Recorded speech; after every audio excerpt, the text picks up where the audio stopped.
गोटे नूतन प्रसंग को नहीं प्रभु को वाक्य ठारू अल्प समय धरी कथबार्ता हेबा। आज आमे जो प्रसंग रे कथबार्ता हेबा से प्रसंगर शीर्षक है जीशु को बिना क्यों पांचटी विषय मनुष्य साधन करि पारे नहीं। जीशु को बिना क्यों पांचटी विषय मनुष्य करि पारे नहीं। एही प्रसंग रे आमे प्रभु को वाक्य ठारू कथबार्ता हेबा। ख्रीष्टरे प्रिय भाई भौणी माने आसंतु आमे प्रभु को वाक्य ठारू एक अंश पाठ करू करू आमे आगु को बढ़िबा। मो सहित आपण माने जोहन लिखित सुसमाचार 15 अध्याय को आसीबे। जोहन लिखित सुसमाचार 15 अध्याय 5 पद रे प्रकार लिखा जाय, मु द्राक्षालता तुम्भे माने शाखा, जे मो ठारे रहे ओ मु जाहा ठारे रहे से प्रचुर फल फले, कारण मो बिना तुम्भे माने किछि करि पारो नाही। प्रभु यीशु ख्रीष्ट निजे से कहंती जे मो बिना तुम्भे माने किछि भी करि पारिबो नाही।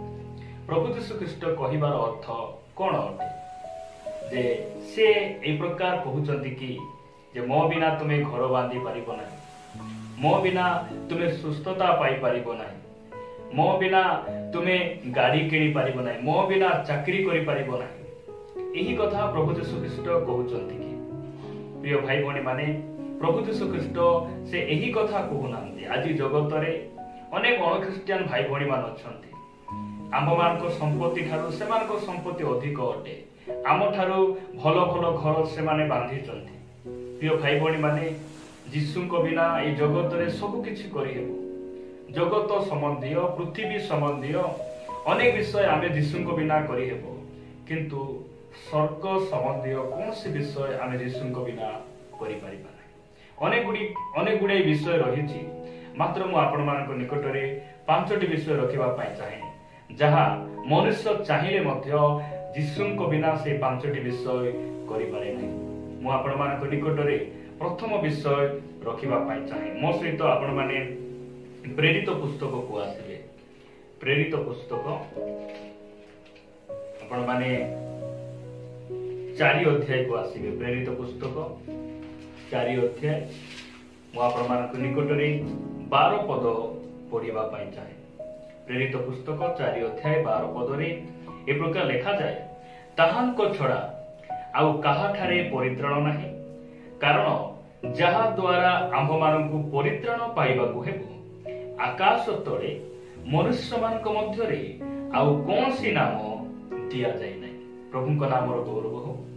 एहा आम क्रिश्चियन समाज रो अति सुपरिचित वाक्य अटे, आउ एहा मनुष्य निमंते गुरुत्वपूर्ण पद अटे। प्रिय भाई भौणी माने जीशु को बिना जणे मनुष्य परित्राण पाइबा असंभव अटे, कारण जीशु नामर अर्थ ही परित्राण कर्ता अटे। जीशु नामर अर्थ त्राणकर्ता अटे। सेति पाई जीशु को बिना परित्राण पाइबा असंभव। आज जदि जणे मनुष्य परित्राण पाइबा पाई जीशु को परित्याग करी तांको पिठी देखाई अन्य कोनोसी उपाय को से आपणाउसी, जदि कोनोसी धर्म कर्म करिबारे परित्राण पाइबा पाई अन्य कोनोसी विधि विधान रे लिप्त अछि, ताहा हेले एहा मनुष्यर गोटे मूर्खामी अटे। जीशु को बिना परित्राण असंभव। आकाश तले मनुष्य मानक मध्य रे जदि कोनसी नाम दिया जाइछि, जे नाम रे परित्राण अछि, मुक्ति अछि, प्रिय भाई भौणी माने सेही नाम प्रभु यीशु ख्रीष्ट। आ ताहांकर नाम बिना ताहांको छडा मनुष्य चाहिले मध्य परित्राण पाई पारे नै, उद्धार पाई पारे नै। जेते दान देउना काहेकि, जेते धर्म कर्म करूना काहेकि, मनुष्य केबे परित्राण पाई पारे नै। जीशु ही एकमात्र परित्राणकर्ता प्रभु अटंती। सेति पाई एठारे लेखा जाय जे ताहांको छडा आउ काहा ठारे परित्राण नै। परित्राण मनुष्य साधन करि पारे नै। मु आपण मानक निकट रे एफिसियो पुस्तक रु गोटे पद पढ़िबा पाई चाहे। एफिसियो पुस्तक 2 अध्याय 8 पद रे साधु पाउल एफिसियो मंडली निकट को से प्रकार लिखंती। लिखा जाय, कारण अनुग्रह रे विश्वास द्वारा तुम्ही माने परित्राण पाइअछ, ताहा तुम्भ मानक निज ठारू होई नाही, ताहा ईश्वरक दान प्रभु नाम गौरव अनुग्रह विश्वास द्वारा मशांक द्वारा व्यवस्था आसिला जीशु ख्रीष्ट द्वारा सत्य अनुग्रह आसिला सही सत्य प्रभु जीशु ख्रीष्ट से क्रूस रे आमर उद्धार निमंते परित्राण निमंते से जो कार्य को करिसंती मनुष्य जेतेबेले सही कार्य उपरे बा ईश्वर दत्त से अनुग्रह आम मानकर प्रभु जीशु ख्रीष्ट को निज जीवन रो उद्धारकर्ता भाव में मनुष्य जेतेबेले ग्रहण करिवो मुखरे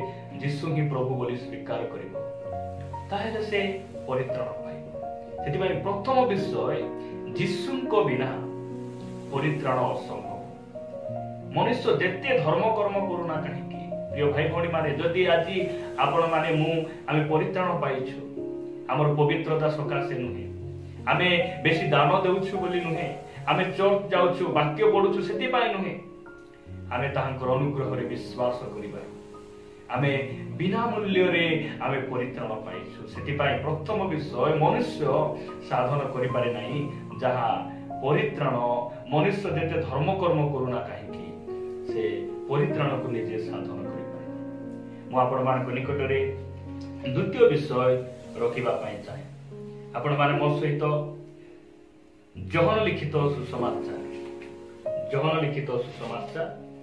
14 अध्याय को आसीबे जहन लिखित सुसमाचार 14 अध्याय 6 पद रे प्रभु जीशु ख्रीष्ट से थोमा को एक प्रकार कहंती जीशु तांको कहिले मु पथ सत्य और जीवन मो देई न गले केही पितांक निकट को जाए नहीं एही वाक्य आमाको कहे जे जीशुंक बिना स्वर्ग जीवा असंभव अटे जीशुंक बिना स्वर्ग को जाई हेबो नहीं ख्रीष्ट रे प्रिय भाई भौणी माने जदि आज नरक को जीवा को हेले अनेक पथ रहिछि अनेक रास्ता रहिछि नरक को जीवा पाए मात्र स्वर्ग को जीवा पाए एकमात्र पथ रहिछि आ सेही पथ सेही रास्ता प्रभु जीशु ख्रीष्ट अटंती जदि आमे एही भारत देश छाड़ी आमे अन्य कोनसी देश को जीवा पाई चाहूछु आमे चाहिले बस रे जाई परिबा ट्रेन रे जाई परिबा चाहिले आमे जहाज रे जाई परिबा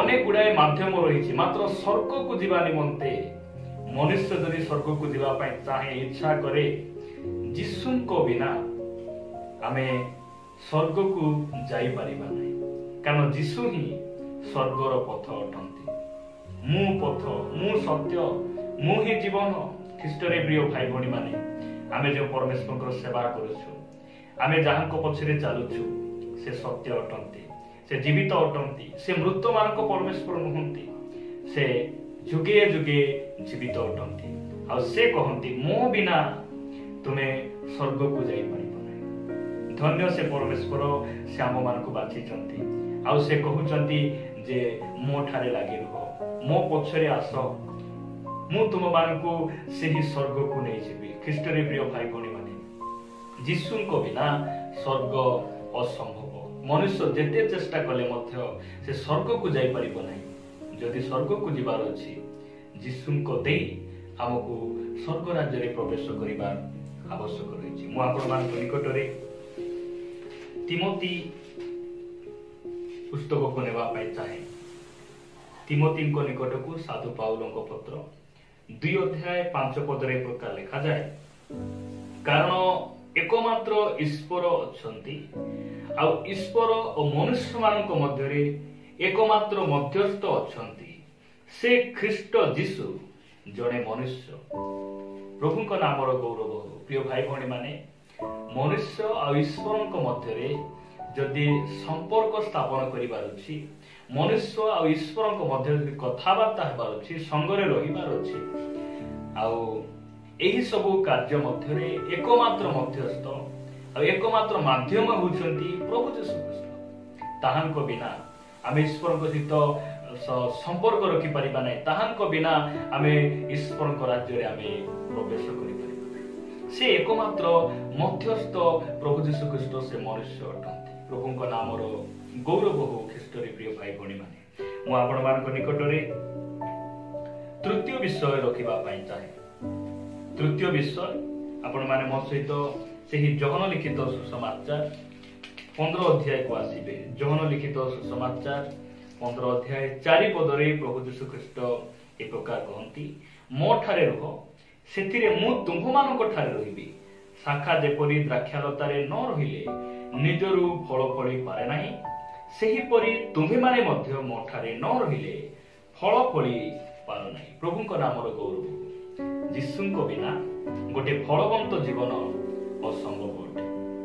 जदि आमे फलवंत जीवन बिताइबा पई चाहूछु आमर ख्रिस्टियन जीवन को आमे सफल करिबा पई चाहूछु प्रिय भाई भणी माने यीशुଙ୍କ बिना आमे फल फळी पारिबा नाही। यीशुଙ୍କ बिना आमे पवित्र जीवन बिताई पारिबा नाही। जड़े मनुष्य जदि धर्म पथरे चलिबा पई चाहूछि जड़े मनुष्य पापरु मुक्त हेबा पई चाहूछि जड़े मनुष्य धर्म जीवन यापन करिया पई इच्छा करूछि ताहेले यीशुଙ୍କ बिना जेते नियम को पालन करे मध्य जेते परंपरा रे लागि रहिले मध्य एहा असंभव अटे। सेति पई यीशुଙ୍କ बिना फलवंत जीवन असंभव। जदि आज आमे स्त्री को प्रेम करूछु आज जदि आमे स्वामी को आदर करूछु स्वामी रो वशीभूत होइछु कोन पई हमर दान देबा हमर धर्म कर्म हमर एजुकेटेड आमानकर पढ़ा आमानकर बुद्धि ज्ञान नुहे यीशु आमे तांको सहित लागि थिबारो मंडली रे रहिबारो वाक्य पढिबारो प्रार्थना रे आमे तांको सहित सहभागिता करिबारो आज आमे फलवंत जीवन बिताउछु प्रिय भाई भणी माने। सेति पई यीशुଙ୍କ बिना आमे फलवंत जीवन बिताई परिबा नै। अनेक मंडली बाहर रही से माने वाक्य न पढ़ी मध्य से माने मु परिवर्तन हेछि मु भद्र जीवन बिताउछि ए प्रकार कथा अनेक लोक माने कहि पारंती मात्र प्रकृत रे आमे आत्मिक जीवन आमानकर गुप्त स्वभाव रे आमे की प्रकार भाव रे आमे प्रभुଙ୍କ सहित चालुछु परिवार रे आचरण करूछु मंडली रे हमर आचरण ताहा परमेश्वर देखुछंती। ख्रीष्ट रे प्रिय भाई भणी माने एही सब कथा आमानकु भलो लागि न पारे मात्र मु आपण मानकु कहिबा पई बाध्य जे काहाकू एही वीडियो गुडी को भलो लागू से मान उत्साहित होंतु से मान को पसंदर कथा मु कहिबी मोर उद्देश्य ताहा नै परमेश्वर को वाक्य कोन कहे आ से सब विषय आपण मान को निकट रे मु शेयर करिबा पई आपण मान को कहिबा पई ए सब वीडियो गुडी को मु प्रस्तुत करूछी। ख्रीष्ट रे प्रिय भाई भणी माने ख्रीष्टन को बिना आमे फलवंत जीवन बिताई परिबा नै। ख्रीष्टन को बिना आमे भाई को प्रेम करि परिबा नै। ख्रीष्टन को बिना हम शत्रु मान को हम क्षमा दे परिबा नै। सेति पई आमे ताहाको सहित लागि रहिले आमे सब विषय रे आमे कोन करि परिबा आमे सफल पाई परिबा। मु आपण मान को निकट रे चतुर्थ विषय रखिबा पई चाहे आपण माने मो सहित सेही जहन लिखित सुसमाचार 14 अध्याय 13 आ 14 पद प्रति ध्यान देबे। लिखा जाय पुणी जहन लिखित सुसमाचार 14 अध्याय 13 आ 14 पद पुणी पिता जेपरी पुत्रंक ठारे महिमान्वित हुअंती एथि निमते तुम्हे माने मो नाम रे जहा किछि मागिबो ताहा मु करिबी। 14 पद लिखा जाय जदि तुम्हे माने मो नाम रे कोनोसी विषय मते मागिबो मु ताहा करिबी। प्रभुଙ୍କ नाम प्रशंसा हो। यीशुଙ୍କ बिना प्रार्थनार उत्तर आसीबा असंभव अटे। एहा में जानि रखिबार आवश्यक अछि। यीशुଙ୍କ बिना आम प्रार्थनार उत्तर आसीबार संभव नुहे। सेतिबा आमे कहू यीशुଙ୍କ नाम रे मागुछु पिता आमेन। सेतिबाई से आमर केंद्र अटंती। यीशुଙ୍କ बिना ख्रिस्टियन जीवन वृथा अटे। यीशुଙ୍କ बिना आमर भरोसा यीशुଙ୍କ बिना आमर विश्वास वृथा अटे कारण से परमेश्वर अटंती से प्रभु अटंती से आमको बाछिछंती। ख्रीष्ट रे प्रिय भाई भणी माने आमे जते बेले पितांको निकट रे प्रार्थना करूछु जहा भी आमे मागुछु आउ से कहंती जे ताहांको नाम बिना आमे आम प्रार्थनार उत्तर आमे पाई परिबा नै। मु आपण मानक निकट रे पंचम विषय रखिबा पई चाहे। पंचम विषय आपण माने सेही जहन लिखित सुसमाचार 14 अध्याय 27 पद रे पढ़ी पारिबे आपण देखि पारिबे। देखा जाय मु तुम मानकु शांति दान करी जाउछि मोहर निजर शांति तुम्भमानंकु दान करूअछि। जगत जेपरि दान करे मु तुम्भमानंकु सेपरि दान करू नाही। तुम्भमानंक हृदय उद्विग्न कि भयग्रस्त नहे। प्रभुଙ୍କ नामर गौरव ख्रीष्टरे प्रिय भाई भणी माने जीशुଙ୍କ बिना शांति पाइबा संभव नुहे। जीशुଙ୍କ बिना जड़े मनुष्य शांति पाई पारे नहीं। जदि शांति कोठी मिली थांता, जदि को दुकान रे किबा को बाजार रे बिक्री ही थांता, लोक माने किणी के आनी थांते, मात्र शांति केवल जीशु ही दियंते। कारण तांकर नाम से शांति राजा अटंती, से शांतिर राजकुमार अटंती। आउ तांकर 1000 वर्षर शांतिर राज्य आसुची ख्रीष्टरे प्रिय भाई भणी माने। आउ सेही राज्य आपण मानकु मते अपेक्षा करिछि। प्रभुଙ୍କ नामर प्रशंसा हो। शांति केवल जीशु ही दियंती। आ से कहउछथि मो निजर शांति मु तुम मानकु दान करि जाउछि। जगत जेपरि दान करे से परि नुहे। जगतर शांति क्षणिक शांति अटे। घर टिके बांधी देबे आ से समय आमे कहू जे टिके शांति लागिला, काम सरी गला, मात्र किछि दिन परे से शांति न थाए। अनेके मद पी कहती नाई मते बे शांति लागेला, किंतु परे गंडगोल ही जेते बेले सेमानकर खंडिया खावरा ही जानती, जेते बेले निशा कमी जाए शांति लागे नाई, सेते बेले अशांति बढ़ी जाए। ख्रीष्टरे प्रिय भाई भणी माने आमर प्रभु यीशु ख्रीष्ट से शांतिर राजकुमार अटंती। आउ ताहांको बिना मनुष्य शांति पाइबा असंभव अटे। शांति पाइबा असंभव अटे। मु आपण मानक निकटरे आउ एक वाक्य पढ़ी देबा पई चाहे।